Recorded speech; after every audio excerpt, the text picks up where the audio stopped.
Pessoal, vamos lá com o nosso resumo de hoje. Esse imundo, não tem outra expressão que a gente possa usar. Vejam o que ele fez. Hoje, de novo, pregando contra vacinas. É uma coisa asquerosa. Fala pessoal, estou saindo aqui de uma loja da USPS, que é como se fosse os Correios no Brasil. E imprimi esse papel em casa aqui, do governo do Texas. Assinei, trouxe aqui uma espécie de cartório, só que sem fila.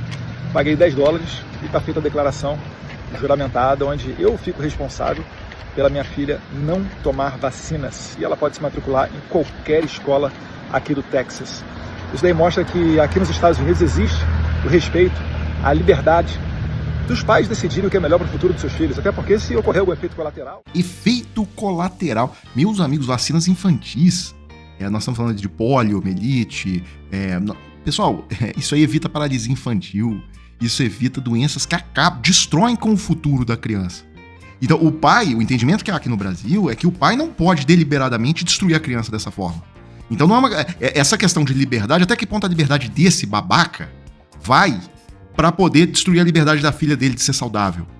Então, a discussão aqui no Brasil caminhou para o... Engraçado que quem implementou as vacinas no Brasil, em larga escala e tal, o Plano Nacional de Imunizações foi criado na ditadura militar. Então, esse sujeito, ele conseguiu pegar o que era o pior do regime militar, que é a questão da tortura e tal, e fazer apologia e elogiar, tá? E as coisas boas que o regime militar fez, ele despreza. Por causa de canalices como essas, que a gente viu do Eduardo Bolsonaro, essa canalice aí no Texas, que o pai pode não vacinar a criança em nome de liberdade de destruir o futuro da criança, né? Porque sarampo é uma doença que pode gerar complicações severas, tá? Infecções respiratórias, encefalite, ou seja, pode provocar ali inflamação do cérebro e isso aí pode causar uma lesão permanente, né, na pessoa, inclusive. E os casos de sarampo atingiram o nível mais alto em 35 anos nos Estados Unidos. Tá? Especialista alerta que 95% das infecções ocorreram entre indivíduos não vacinados ou com esquema incompleto. Agora, pessoal, aqui vem a parte mais sinistra. O que eu vou falar agora é sinistro. Porque vocês se lembram que dia 24 de novembro de 2020, a Heloísa Bolsonaro, mulher do Eduardo Bolsonaro, tinha nascido ali a Geórgia, a primeira filha deles, e ela chamou esse movimento antivacina de coisa de retardado. Vamos ver exatamente o que aconteceu aqui. E aí ela estava fazendo uma coisa que é comum de influenciadoras, né? Que é uma sessão de perguntas e respostas no Stories do Instagram. E aí alguma seguidora dela mandou a pergunta: olha, a Geórgia, sua filha, toma ou tomou vacinas? O que você acha do movimento antivacina? E aí Heloísa Bolsonaro responde o seguinte: Geórgia toma e tomará todas as vacinas para cada fase. Não sabia que existia um movimento antivacina. Mas agora sabendo, só pode ser coisa de retardado. Depois, quando o filho tiver uma doença, quero ver ele agradecer aos pais por terem poupado ele da dor da picada. Puta que pariu, né? Por essas e outras, a gente vê a volta de doenças antes erradicadas. E aí a gente soma isso com o fato de que quando surgiu a vacina da Pfizer, o Eduardo Bolsonaro furou a fila e foi o primeiro a vacinar com o ministro da Saúde, na época, que era o Queiroga. Tá? Pra ser logo o primeiro. Somando o fato de que Eduardo Bolsonaro estudou na UFRJ, ele passou num concurso da Polícia Federal, ou seja, ele não é um débil mental. Então, e aí somando tudo isso, que a situação fica sinistra, pessoal. É o seguinte: o cenário que aparece na nossa frente é que Eduardo Bolsonaro dá todas as vacinas para os filhos dele, Eduardo Bolsonaro toma as vacinas, Eduardo Bolsonaro entende perfeitamente a importância das vacinas, Eduardo entende que não tomar as vacinas, principalmente as crianças, que vai causar invalidez permanente, que vai matar algumas crianças. E ele sabe que, como ele tem um grupo de seguidores totalmente imbecilizados, que acreditam em teorias das conspirações, etc., ele joga o jogo.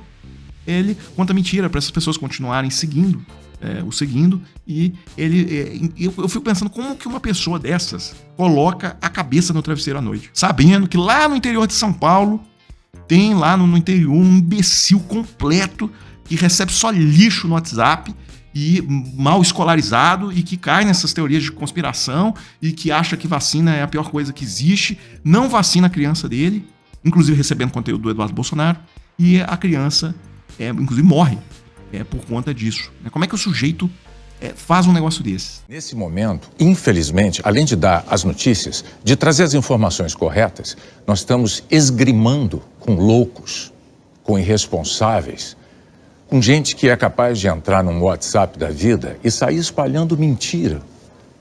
A bel prazer. Mas as mentiras mais absurdas, as mais absurdas. Crendices. Tem gente que faz isso investido de cargo público. Tem gente que faz isso sistematicamente. Mas eu quero falar sobre a nova onda de desinformação sobre a Covid-19. Porque morrem 700 mil pessoas. E você tem agente público, o deputado federal mais votado do Brasil, voltando a falar de cloroquina e remédio para verme. 700 mil mortos. As pessoas voltando a falar contra a vacina. Os Estados Unidos vivem a pior onda de sarampo de sua história por causa dessa pregação burra anti-vax. Aí eu aproveito, pego o gancho aqui no texto do Celso Rocha de Barros hoje lá na Folha. Mentiras de Nicolas sobre Fauci são boa oportunidade para lembrar de Bolsonaro na pandemia. No auge da segunda onda da pandemia, mais de 30% das pessoas que morriam de Covid-19 no mundo eram brasileiras. Aí ele relembra, né, quando Jair começou a implementar a sua política de imunidade de rebanho, deixar a população adquirir imunidade pós-contágio e que se dane quem morrer, a vacina ainda não havia sido descoberta. Se João Dória não tivesse corrido atrás da vacina em São Paulo, o ritmo da vacinação no Brasil ainda seria menor. Quantos Bolsonaro teria matado se não tivesse sido impedido pela descoberta da vacina e pelo governador de São Paulo? Por uma justiça poética, esse episódio aqui que o Celso vai lembrar é interessante. A polícia conseguiu provas do golpe de 2022 quando Mauro Cid foi preso por falsificar um certificado de vacina de Bolsonaro. Ou seja, por mais que o Godinho tenha passado pano e não condenado o Bolsonaro por curandeirismo, por tudo que ele fez na pandemia e que está tudo codificado no Código Penal, né? Mas acabou que, pelo menos, teve essa coincidência do destino, né? O Mauro Cid foi preso numa operação de falsificação de caderneta de vacina e pegaram o celular dele e aí estava tudo lá do golpe. Bem, o Celso conclui o texto dizendo: agradeço a Nicolas por trazer a Covid-19 de volta ao debate público brasileiro. É uma ótima oportunidade para mostrar que Bolsonaro matou mais gente do que pensávamos. Para relembrar, né? Eu vou mostrar, inclusive, um vídeo que eu acho que foi o momento, talvez o melhor momento do Jornal Nacional na sua história, tá? De 50 e poucos anos. O Jornal Nacional, quando o Brasil completou 100 mil mortos, em que não havia ainda vacina, tá? Ali, a única solução que tinha era o uso de máscara, basicamente. E quando as UTIs superlotavam e tal, era determinado um isolamento social compulsório, tá? Era o que tinha para você antes das vacinas, né? E era a única coisa comprovadamente que funcionava.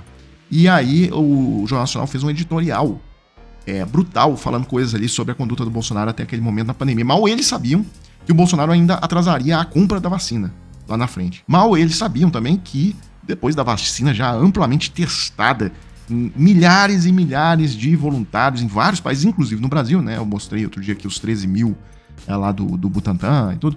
E mesmo assim o Bolsonaro ainda faria propaganda contra as vacinas, inventaria que aquelas causam mal para as pessoas. Mas enfim, eu acho esse editorial das 100 mil mortes é um clássico, né, do Brasil, é uma coisa que tinha que ser guardada até lá no Arquivo Nacional.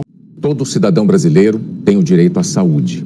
E todos os governantes brasileiros têm a obrigação de proporcionar aos cidadãos esse direito. As ações dos governantes precisam ter como objetivo diminuir o risco de a população ficar doente. E não somos nós que estamos dizendo isso. É a Constituição brasileira que todas as autoridades juraram respeitar. Está registrado no artigo 196. A saúde é direito de todos e dever do Estado garantido mediante... Mas o Brasil está há 12 semanas sem um ministro da Saúde titular. São 85 dias desde o dia 15 de maio. 2 médicos de formação deixaram o cargo de ministro da Saúde porque pretendiam seguir as orientações da ciência. E o presidente Bolsonaro não concordou com essa postura deles. Primeiro, o presidente menosprezou a Covid, chamou de gripezinha. Depois, quando um repórter pediu que ele falasse sobre o número alto de mortes, Bolsonaro disse que não era coveiro. Disse 2 vezes, não sou coveiro. Quando os óbitos chegaram a 5 mil, a resposta dele a um repórter foi e daí? Agora o presidente repete que a pandemia é uma chuva e que todos vão se molhar. Ou que a morte é o destino de todos nós e que temos de enfrentar a doença, como se fosse uma questão de coragem, como se nada pudesse ter sido feito. Quando os cientistas defendiam mundo afora o isolamento social como única medida capaz de conter o avanço dessa tragédia, os brasileiros viam o presidente criticar essa iniciativa diariamente, na contramão do bom senso daqueles governadores que a defendiam. O resultado disso foram a confusão e a perplexidade de muitos cidadãos que ficaram sem saber em que acreditar. Mais cedo ou mais tarde, o Brasil vai precisar de resposta para essas perguntas. É assim nas democracias e nas repúblicas, em que todos temos direitos e deveres, e onde ninguém está acima da lei. Essa resposta vai ter que ser dada principalmente em respeito às famílias de mais de 100 mil brasileiros mortos, porque eles não podem ser vistos só como números. O Jornal Nacional não vai se cansar de repetir.